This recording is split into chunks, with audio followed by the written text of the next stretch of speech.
Hey yo, fragrance friends and fragrance enthusiasts, welcome back. Benjamin here at the Centaur Fragrance Channel, helping you smell amazing. And today we got Aquadigio Absolu Instinct. Yes, this is the flanker of the popular Absolu.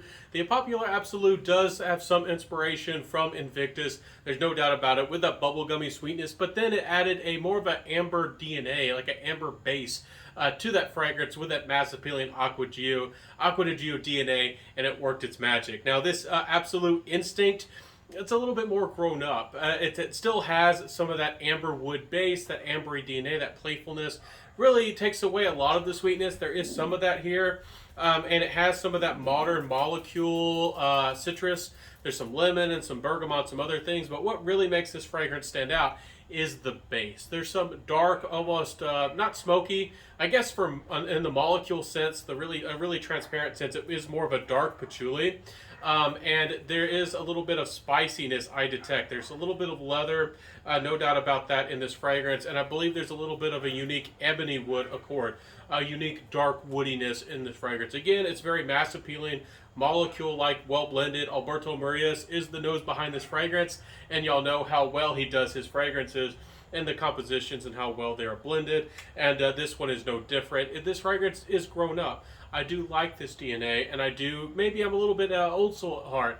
I do appreciate this woody element, adding a little bit more body, ruggedness, and a little bit more of a stronger nature to this one. I like this much better than the original, but some people like those sweet, playful fragrances. And for compliments, the original probably is the winner over this. We'll talk about compliments later on, of course. But is this one a little bit more sophisticated? A little bit more grown up, yes. And as a younger guy, can younger guys appreciate this one? Absolutely. I'm, getting up there to 30 or so, but this fragrance here, if you're in your 20s, I still think you could wear this and easily enjoy this one. But it does have a little bit more of a woody aspect to the fragrance. Fantastic release. This one is starting to creep down in price. The availability of this one is a little bit off. Sometimes it's hard to get, sometimes it's hard to find. But this one is starting to creep down. I've seen some testers out there for about $70 odd. So if you do like this one, you might, or the Aquadigio DNA, you might be happy. This one actually might be less popular because not a lot of them are popping out as testers or for that price. Aquadigio, the Armani fragrances don't go too cheap. The Guerlains don't, the Victor and Rolfs, and as y'all know, the Chanels and the Diors, even their more designer level fragrances, really don't go very cheap at all. So this is, again, a surprisingly good deal. Is there anything similar to this fragrance on the market? About the only thing I could compare to this one is John Varvatos Vintage, and they're not exactly similar, but I could see comparisons drawn between the two. Are they terribly similar? Is one a clone of the other? Not exactly, but if you were to smell them side by side or let people smell them side by side, I do think you could pick out some similarities. But this is, I think, is a nice, I guess, a little bit original.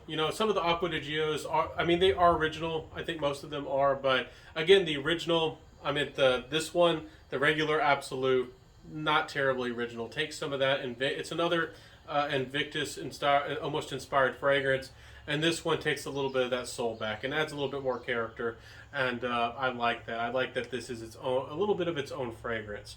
I like this, again, the spicy woodiness. Let's talk about this fragrance's performance. What is it going to give you? This is about a 6-7 hour fragrance, even though it's a little bit darker to some and more woody. If you're familiar with more molecule-like fragrances, again, this isn't hard to wear. Some people might get the interpretation, looking at the notes of this fragrance, that it's more difficult to wear, more challenging. This fragrance is not challenging to wear at all. It's, again, really wearable, and the performance, it's really about maybe slightly above average sillage and projection, and again, it's going to hold on probably 6 maybe 7 hours on your skin. I was with looking at the notes and blind buying and getting into this fragrance, I was hoping for a little bit more performance because this is supposed to be a little bit more complex and full-bodied and sensual in its own way, but I'm not really disappointed. This still makes it very wearable and approachable, but still has a little bit more. I wouldn't say sophistication isn't fancy or formal or clean or soapy, but I would say, it's not really seductive. I would say it's a little bit more I don't know, alluring, not overtly in an essential way, but or in a seductive way. But it does have a little bit of charm snuck up into this fragrance, and I appreciate that a whole bunch. So this can work in your favor. Again, could be a good first date fragrance. I don't think it's terribly attractive enough for a second date or a third date or anything hot and heavy. I don't think that this is enough for that, but this could be worn at the gentleman's club. This definitely would suit maybe an everyday fragrance for a guy who smokes cigars. This is a great fragrance, I think, for somebody who maybe knows how to work hard, but also knows how to enjoy life, the best things in life. I do have to say that, well dressed man kind of guy, the most traveled the world. What was that old meme? Is it Kiraseki? Is it the most interesting man in the world? Anyways, I could see that kind of guy wearing this fragrance, and that's a good thing, I think. So my final thoughts again with this fragrance. Some testers are hitting the market around $70 or so. If you want the bottle and the presentation and all that stuff, and you don't, and you want it now, and you want to make sure that you don't miss out on this when the supply does dry up. This is a flanker that does seem to be produced less and maybe possibly less popular than some of the others in the line. This one will disappear eventually. So if you want to get your hands on it, might not be a bad idea to go out and get this one for about $90. Again, a lot of the Armanis, especially with right now with distribution and supply, it would be nice if something like this hit the market for $50, but aquadigios really aren't doing that these days. So if you can't find a tester like I did, scoop it up for about $70 and I think you'd be a happy gent out there. Or again, a younger guy maybe just wants to dress it up a little bit. Maybe you like the darker fragrances and you want something for every day. So great fragrance here, blending spectacular, and again brings you something maybe with a little bit of woodiness and darkness. And the modern 20th century, that modern blended vibe. Great fragrance, happy with it, very happy with this fragrance. Let me know in the comment section below, is this fragrance interesting enough? I suspect some people, if you're only familiar with designer fragrances, might find this. It's funny enough, a lot of us are deeper into the fragrance game with my channel. Some people might actually find this hard to wear. But I suspect that many of y'all might find this a little bit maybe too easy to wear. It would have been nice maybe if the ebony wood came out even stronger and heavier, that dark woody aspect. There's not a lot of fragrances that use that. There's Dunhill Icon Elite if you're looking for another ebony fragrance. And there's also Odin 10, which I have in the collection. And I seem to be a big fan of that. And there's Tenzion Terenzi's Contrario. Also uses the note of ebony. So that's not a note that's, it's not a fragrance note that's used very often, but when it is, or when somebody does it right, it's something that I seem to enjoy very much. So I'll see you in the next fragrance review, everybody. I upload Monday, Wednesdays, and Fridays, so I hope to catch you in the next fragrance review. I hope that you enjoyed this one, and I hope that I put you onto a great fragrance.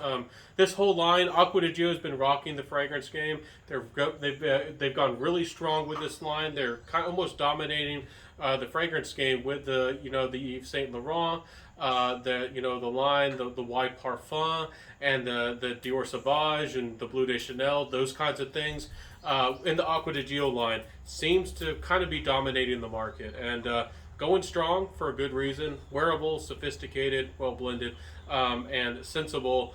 Really, Aquadigio, the Armani line. There's one for everybody, and this one makes me happy. So I'm happy to say that I got one of the modern Aquadigios in the collection.